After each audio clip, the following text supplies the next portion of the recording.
entre ellos el hospital de Ezeiza, y ya está con algunos de los detalles. ¿Cómo es que se prepara un hospital? Paula, buen día.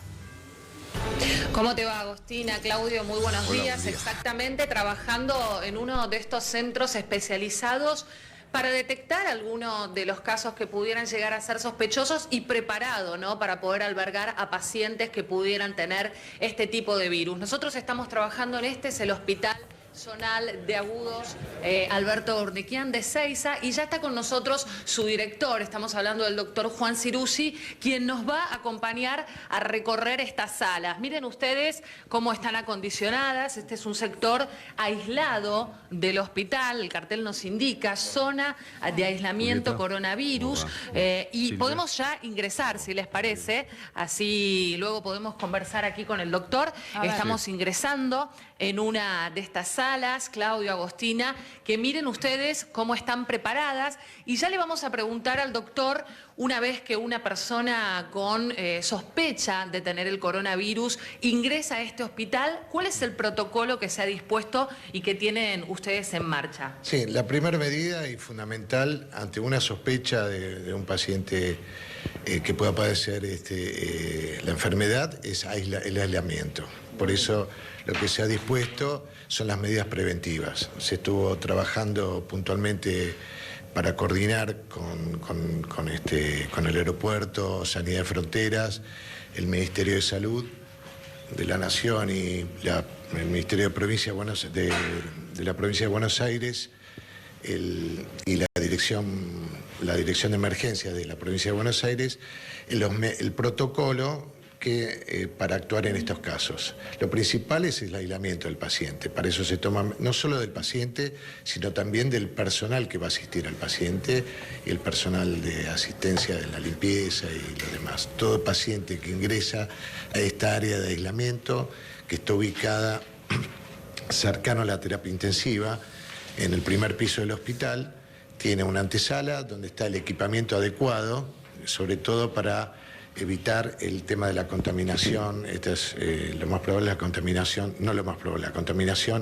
es por vía aérea, entonces se toman prevenciones con las antiparras, el barbijo especial, es un barbijo N95. Son estos kits, ¿no?, que estamos viendo por acá. A ver, lo vamos a tomar para que nos cuente también, doctor, qué es lo que tienen estos kits. Esto no sé si se ve acá, que es la antiparra para evitar el contagio por vía conjuntival. El barbijo, que es N95, esto implica... ¿Qué significa N95, doctor? Buen día.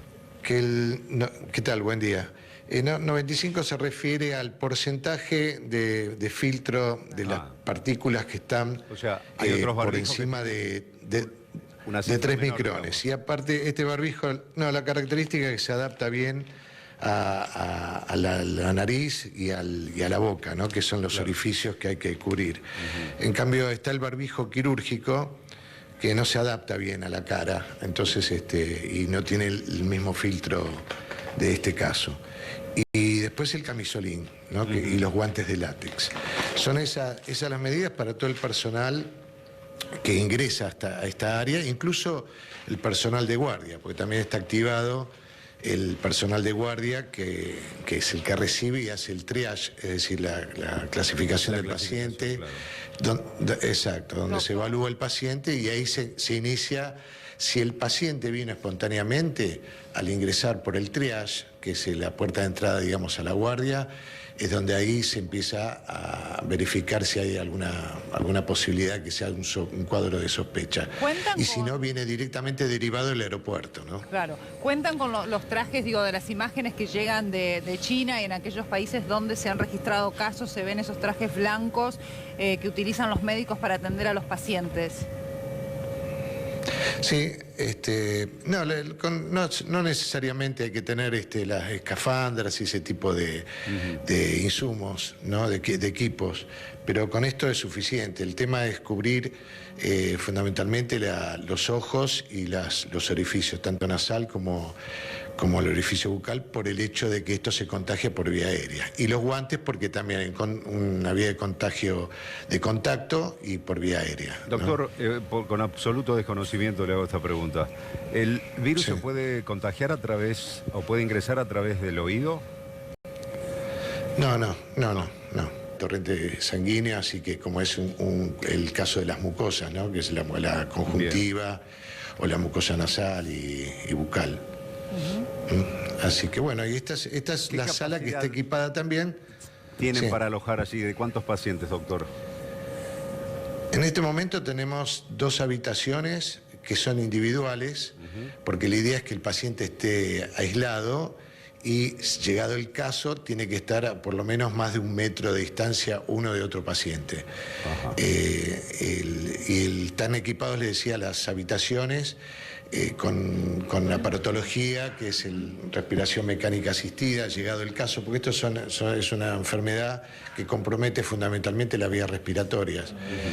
Las complicaciones que pueden ser, siempre están vinculadas con los pulmones, entonces esta aparatología, lo mismo que los monitores para el control de los signos vitales, que es el equivalente a los aparatos que encontramos en una unidad de terapia intensiva. Doctor, esto llegado el caso de que haya una complicación, claro, que en estos casos estamos hablando, para dejar claro, que es una mortalidad baja, ¿no? Estamos eso le iba a preguntar, 2 a un 3%. La letalidad de este virus, ¿cómo la califica usted? Sí, es baja en relación a otros, ¿no? Recordemos que hubo el mismo coronavirus, el antecedente del 2002 y 2012, que estaba el SARS y el virus, también el síndrome respiratorio de Oriente Medio, que era también coronavirus, de otro tipo de virus, digamos, otro genoma distinto de virus. Este es uno nuevo, se llama 2019, N por nuevo 2019, ¿no? Que es distinto a los otros, con una mortalidad un poco más baja. De todos modos, de los pacientes complicados, esos que ingresan a una unidad de terapia intensiva porque se complican, la mortalidad se eleva y ya es de un 30%, pero de los complicados, para que quede claro, ¿no? De los complicados. Sí. También se ha informado que todos los muertos que ha habido hasta el momento es como que tenían una patología, una enfermedad de base ya también, ¿no? Por supuesto, siempre es más vulnerable el paciente que tiene alguna afectación en su sistema, de sus defensas, los inmunodeprimidos, o bien patologías previas, puede ser diabetes, hipertensión, pacientes muy añosos, con antecedentes importantes. Entonces esos, por supuesto, son mucho más vulnerables y generalmente son los que más se afectan, ¿no? ¿Cuál es el nexo que hay con el Aeropuerto Internacional de Ezeiza? Y si es que se han tomado algunas medidas. Tengo entendido cuando fue el caso del H1N1, ya había todo un dispositivo que conocían hasta los propios pilotos y los tripulantes de cabina, que tenían que estar alertas en cuanto a si algún pasajero registraba, por ejemplo, excesiva tos o fiebre durante el vuelo, dar aviso, y de ahí ya había una coordinación también con los hospitales. ¿Eso existe hoy en día? Sí. Nosotros estamos teniendo reuniones permanentes. Hoy tenemos otra reunión conjuntamente con la gente del aeropuerto, Sanidad de Fronteras, y con el Ministerio de Salud de Nación y Provincia, el municipio. Y bueno, vamos delineando ya, trabajando sobre lo que es un protocolo armado, pero bueno, en cada momento se van produciendo variantes, ahora la declaración de emergencia internacional, es decir, que eso amplía un poco más el rango de lo que uno llama un paciente sospechoso. ¿Qué significa, entonces, para que entendamos todos, doctor, la alerta internacional de la Organización Mundial de la Salud en cuanto al virus, el coronavirus? ¿Qué medidas tiene que adoptar cada país con respecto a esto cuando se dicta una medida de estas características?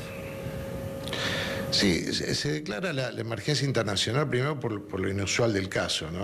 Por lo extraordinario, y la aparición en este caso de una nueva enfermedad que hizo que se declare esta emergencia. Por otro lado también, esto implica, la emergencia internacional, que esta enfermedad puede alcanzar a cualquier país del mundo, y por otro lado invita a todos los países que en este momento tienen la enfermedad o no a reunirse para tomar medidas distintas o trabajar sobre estos temas, ¿no?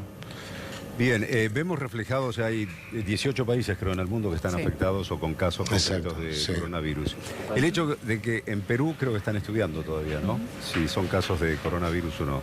Que haya un país limítrofe que, póngale que se confirme allí casos de coronavirus, ¿pone en alerta mayor o no significa absolutamente nada como emergencia, como precaución para el país? No, justamente, ¿no? Por eso la emergencia internacional, es decir, estar atentos a que esto puede ahora ya ocurrir en cualquier país del mundo, ¿no?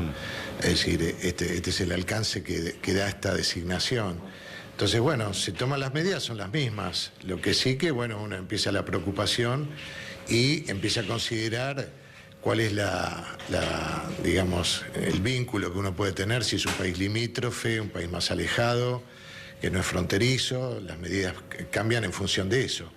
Pero bueno, uno va teniendo, por eso esto cambia minuto a minuto, ¿no? Sin duda. Las reuniones son permanentes, la comunicación es permanente. Doctor Juan Cirucci.